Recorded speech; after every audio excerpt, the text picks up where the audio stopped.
ये है दिल्ली क्राइम मोर्चा news network.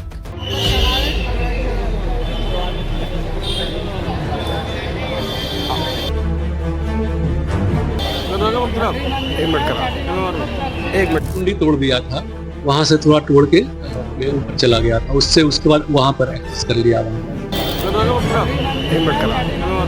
एक मिनट कोई पुलिस वाले नहीं मारा है। ये नशे की आदि है कि हम पे आरोप लगाते हैं, हम बाप होके खर्चे के पैसे नहीं देते तो हमें मारता है। ये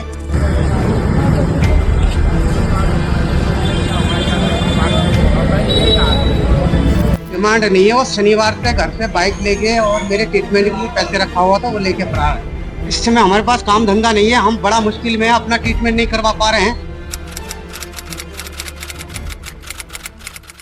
दर्शकों नमस्कार, जय हिंद। आप देख रहे हैं दिल्ली क्राइम मोर्चा।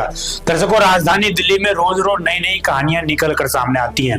आज हम आपको एक ऐसा मामला बताने वाले हैं जिसे सुन और देख आप भी हैरान हो जाएंगे।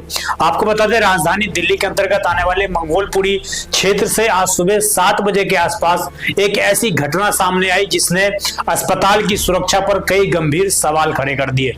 हम आपको बताएं, तस्वीरें आप देख रहे होंगे स्क्रीन पर। बताया जा रहा है कि ये संजय गांधी हॉस्पिटल की तस्वीरें हैं, जहां पर संजय गांधी हॉस्पिटल के जो प्रशासनिक ब्लॉक है उसके ऊपर एक व्यक्ति जो नशे की हालत में है, जिसका नाम राहुल मंडल बताया जा रहा है। नशे की हालत में वो व्यक्ति बिल्डिंग के ऊपर चढ़ जाता है। बिल्डिंग के ऊपर बताया जा रहा है कि कुंडी तोड़कर वो छत के ऊपर प्रवेश करता है।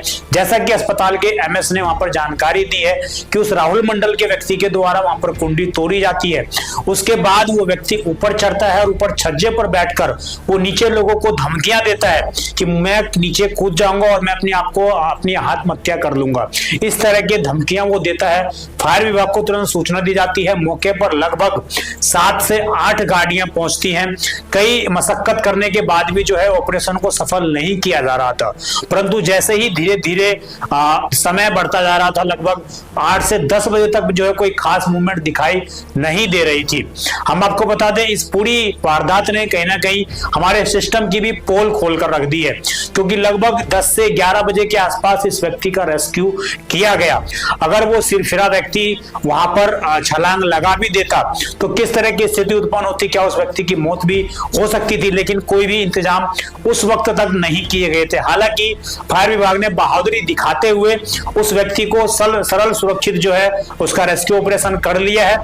हम आपको वहां के जो फायर विभाग, हम उनकी बाइट सुनाते हैं, उसके बाद आप जो एमएस है उन्होंने क्या कहा उनकी बाइट भी सुनिएगा, उसके बाद हम उनके पिता की बाइट आपको सुनाते हैं। मैं रोहिणी सेक्टर 5 फायर स्टेशन से राम कुमार, इस टीम में सहयोगी था मैं। हमारे सीनियर अधिकारी भी इसमें शामिल थे। सभी की रणनीति के अनुसार और टाइमिंग को मैच करते हुए हमने इस रेस्क्यू कार्य को सकुशल और पूर्ण किया। ऐसा नहीं है कि हमें इसके लिए ट्रेंड किया जाता है रेस्क्यू कार्य के लिए, और ये कोई फर्स्ट टाइम नहीं है। इसको हमें बहुत बार पहले भी कर चुके हैं और समय समय पर इनकी हमारे स्टेशन पे फ्री टाइम में ड्रिलें भी होती रहती है। काम इसमें जो फायर की जो टीम वर्क होता है, इस फायर फाइटिंग या रेस्क्यू फाइट करते समय रिस्क तो होता ही है, लेकिन एक जान बचाने के लिए हम अपनी जान के लिए इतना नहीं सोचते। सबसे पहले तो मैं मेरे दिल्ली फायर सर्विस से जितने ऑफिसर्स और वर्कर्स आए थे और जो भी इस रेस्क्यू ऑपरेशंस में साथ दिया, सबको मैं बहुत बहुत बधाई देता हूं, क्योंकि ये एक मुश्किल रेस्क्यू ऑपरेशन था और आप लोगों ने सब लोगों ने देखा है किस तरह से रेस्क्यू किए मेरे फायर डिपार्टमेंट के सारे ऑफिसर्स और दिल्ली पुलिस के सारे ऑफिसर्स मॉर्निंग से वो लगे हुए थे। अचीवमेंट एक तरह से कर सकते हैं कि हम लोग उसे रेस्क्यू कर लिया, क्योंकि वो एक ड्रग एडिक्ट है, उसका राहुल नाम है, और वो ये सुबह से ही मॉर्निंग 4 o'clock वो आया और वो किसी तरह से एक्सेस करके ऊपर आ गया है। कुंडी तोड़ दिया था, वहां से थोड़ा तोड़ के मैं ऊपर चला गया था, उसके बाद वहां पर एक्सेस कर लिया। वहां कारणों से नहीं, उसमें वो एडिक्शन सेंटर में उसका इलाज कहीं चल रहा है। सिचुएशन है कि दिल्ली फायर से दिल्ली पुलिस से उनको मेडिकल करवाया जा रहा है यहाँ। उसके बाद आप ले जाएंगे उनको, शायद ले जाएंगे। इनिशियल इन्फॉर्मेशन जो मिला है, उसका नाम राहुल है, देखने से करीब 30 साल का उम्र का लग रहा है। अल्कोहल एडिक्ट है और फैमिली डिस्प्यूट्स है, मदर फादर से शायद कुछ इश्यू है, और इसने संजय गांधी हॉस्पिटल छत चढ़ के कूदने की धमकी दिया है। पे हमारे पुलिस टीम तुरंत पहुंचा है। डीसीपी मंगोलपुरी और इंस्पेक्टर उनको एंगेज करके उनका शिकायत वगैरह जानना चाह रहे थे। फिर हमने मेडिकल डिपार्टमेंट के कुछ ऑफिशियल्स को भी बुलाया, काउंसलर्स भी बुला के उनको वापस आने के लिए रिक्वेस्ट कर रहे थे। काफ़ी देर से, काफ़ी घंटों से कोशिश कर रहे थे, लेकिन कुछ हो नहीं पाया।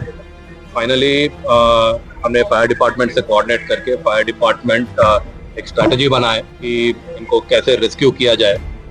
तुरंत हमने नीचे एक सेफ्टी नेट डाले और मैट्रेसेस वगैरह डाले ताकि in case if it jumps उनको बचाने के लिए हमारे पुलिस टीम, फायर टीम और प्राइवेट सिक्योरिटी गार्ड्स खासकर हॉस्पिटल के सपोर्ट सिस्टम के तरह नीचे थे।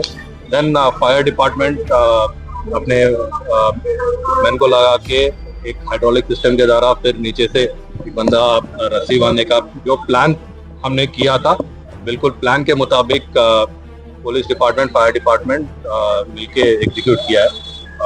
आई extend my hearty congratulations to the team and preventive measures भी लेंगे इसके लिए ताकि ऐसे इंसिडेंट्स रिपीट ना हो। देखिए दर्शकों, डॉक्टर ने भी आपको बताया कि किस तरह का ऑपरेशन चल रहा था। इसके अलावा जो फायर विभाग के अधिकारी थे उन्होंने भी बताया कि कितनी मशक्कत उनको इस पूरे ऑपरेशन को चलाने में करनी पड़ी है। अब जो लड़के के पिता है, राहुल मंडल के पिता, वो ये बताते हैं कि ये जो लड़का है ये नशे की हालत में रहता है और पिछले कई सालों से घर में कोई भी काम नहीं कर रहा है, ऐसे ही नशे के लिए पैसे मांगता है। पिता का ये आरोप है कि उसने जब पहले शनिवार को वो फरार है, शनिवार से घर से फरार है वो व्यक्ति, और शनिवार को वो अपनी मां के द्वारा कुछ पैसे रखे हुए थे उसके पिताजी के इलाज के लिए, वो पैसे लेकर वो घर से फरार हो जाता है। उसके बाद वो नशे की हालत में ही उस हॉस्पिटल के ऊपर पहुंच जाता है। आप सुनिए जरा पिता ने क्या कुछ कहा। मेरा नाम है शंकर मंडल। हाँ जी, मेरा लड़का है, इसके नाम है राहुल मंडल। इसकी उम्र है 25 से लेकर 26 साल। वजह है वो नशे की आदी है, शमैक की, ड्रग्स की, गांजे की आदी है। डिमांड नहीं है, वो शनिवार से घर से बाइक ले गए और मेरे ट्रीटमेंट के लिए पैसे रखा हुआ था वो लेके फरार है। हाँ जी, पूरा नशे में है। कोई पुलिस वाले नहीं मारा है, ये नशे की आदी है कि हम पे आरोप लगाता है, हम बाप होके खर्चे के पैसे नहीं देते तो हमें मारता है ये। ठीक है, गंदे गंदे आरोप लगाता है ये। काम कौन ये 15 साल से कोई काम नहीं कर रहा है, हमें मारता है, रोज पैसे चाहिए इसको। इस समय हमारे पास काम धंधा नहीं है, हम बड़ा मुश्किल में अपना ट्रीटमेंट नहीं करवा पा रहे हैं। शुगर बढ़ा हुआ, कोलेस्ट्रॉल बढ़ा हुआ, मतलब मैं मरते मरते बचा हूँ अभी। उसकी मम्मी ने पैसे ला कर रख दिया और पैसे उठा के लेके भगा। देखा दर्शकों आपने किस प्रकार जो पिता है वो भी खासा अपने बेटे से परेशान है और उस बेटे ने पूरी व्यवस्था को परेशान करने का कहीं ना कहीं काम किया, अस्पताल की कार्यविधि में बाधा डालने का काम किया।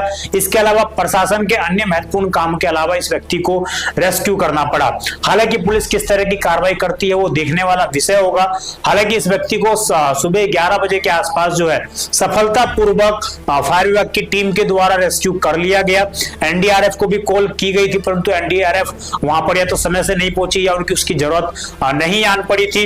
लेकिन फिर से इस खबर ने कहीं ना कहीं एक व्यवस्था पर सवाल तो उठाए हैं कि लगभग 7 बजे की कॉल फायर विभाग को हुई थी। 7 बजे से लेकर 11 बजे तक ना तो कोई नेट की व्यवस्था हो पाई, ना ही किसी और सुरक्षा इंतजाम की व्यवस्था हो पाई। किसी तरीके से रस्सी से बांध के उस व्यक्ति का जो है रेस्क्यू किया गया। अगर वो सिरफरा छलांग लगा देता और खुदा ना खास्ता कोई हादसा हो जाता तो उसकी रिस्पॉन्सिबिलिटी किसकी होती, ये भी एक गंभीर सवाल खड़ा करता है। और बड़ी बात ये भी है कि संजय गांधी अस्पताल के अंदर आखिरकार ये हो क्या रहा है। कुछ समय पहले ही आपने सुना होगा संजय गांधी हॉस्पिटल के अंदर किस प्रकार सब बदल दिए गए थे लोगों के, और उसके बाद इस तरह की घटना सामने आना जिसमें एक व्यक्ति टॉप फ्लोर पर पहुंच जाता है और वहां से पहुंचकर वो छज्जे पर बैठ जाता है, उसके बाद वो कूदने की धमकी देता है।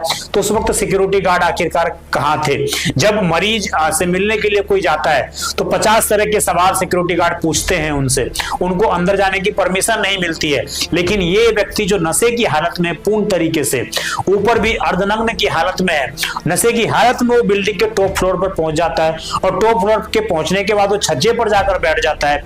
आखिरकार इस तरह की स्थिति कैसे हो गई, ये भी जांच पड़ताल का विषय है और जाहिर तौर से अस्पताल के सुपरिटेंडेंट को इसकी जांच करवानी चाहिए और दोषी कर्मचारियों पर कठोर से कठोर कार्रवाई करनी चाहिए। सीसीटीवी कैमरा जो मॉनिटर कर रहा है उसके ऊपर कठोर कार्रवाई करनी चाहिए कि आखिरकार एक व्यक्ति कुंडी तोड़कर अस्पताल के टॉप फ्लोर पर कैसे पहुंच जाता है। और इस खबर ने फिर से एक बार दिखाया है कि राजधानी दिल्ली के मंगोलपुरी में किस प्रकार नशे का व्यापार खुल्लम खुल्ला फैल रहा है और तमाम अधिकारियों के तमाम कोशिशों के बाद भी नशे का व्यापार थमने का नाम नहीं ले रहा है। उसकी वजह से आज एक बड़ा हादसा होते होते कहीं ना बचा और इतना बड़ा ड्रामा जो है हम कहें तो क्रिएट मंगोलपुरी के अंदर आज सुबह से किया गया था। इस खबर पर दर्शकों आपकी क्या राय है, कमेंट जरूर करिएगा। आप देखते रहे दिल्ली क्राइम मोर्चा। मैं विजय ठाकुर, धन्यवाद।